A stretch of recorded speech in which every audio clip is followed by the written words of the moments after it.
Hi friends, ఎలా ఉన్నారు? అందరికీ వందనాలు. మేమైతే దేవుని కృప వలన చాలా బాగున్నామండి. మనం ఈరోజు లంచ్ చూద్దామండి. ముందుగా ఏబీసీ జ్యూస్ అండి, యాపిల్, బీట్రూట్, క్యారెట్ కలిపి చేసిందండి. రైస్ అండి, చిక్కుడుకాయ ఎగ్ కర్రీ చేశానండి, కాకరకాయ ఫ్రై చేశాను, పప్పుచారు, పెరుగు. ఇంకా మా బాబు బయట నుంచి వస్తా బిర్యానీ, అప్పడాలు స్నాక్స్గా తీసుకొచ్చాడండి. ఒక చిన్న మాట, గుణవతి అయిన భార్య దొరుకుట అరుదు, అట్టిది ముత్యము కంటే మేలైనది.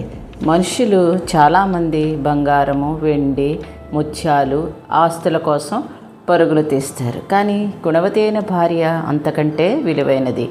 ఆమెలో ఉన్న దైవభక్తి, విధేయత, ప్రేమ, సహనము, సత్యము, సేవ, సామర్థ్యము, సౌజన్యము, సిద్ధత, సుభాషితము, సన్మానము, శక్తి, శ్రద్ధ, ఇవన్నీ కలిపి ముత్యాలు ఇవ్వలేని శాంతిని ఇస్తాయి.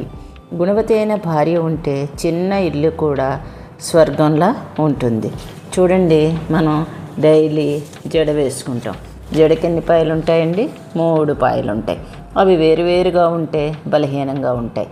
వాటిని కలిపితే దృఢమైన జడ అవుతుంది. భర్త ఒక పాయ, భార్య ఒక పాయ, దేవుడు 3వ పాయగా ఈ ముగ్గురు కలిసి ఉంటే ఆ ఇంటి జీవితం బలమైనది, అందమైనది, చిరకాలమైనది అవుతుంది. ఇది కుటుంబ రహస్యం. జీవిత జడలో దేవుడు లేకపోతే అందం ఉండదు, బలం ఉండదు. అందుకే ఆస్తులు, ముత్యాలు, బంగారము క్షణికమైనవి. కానీ గుణవతి అయిన భార్య జీవితాంతము నిలిచే దేవుని గొప్ప వరము.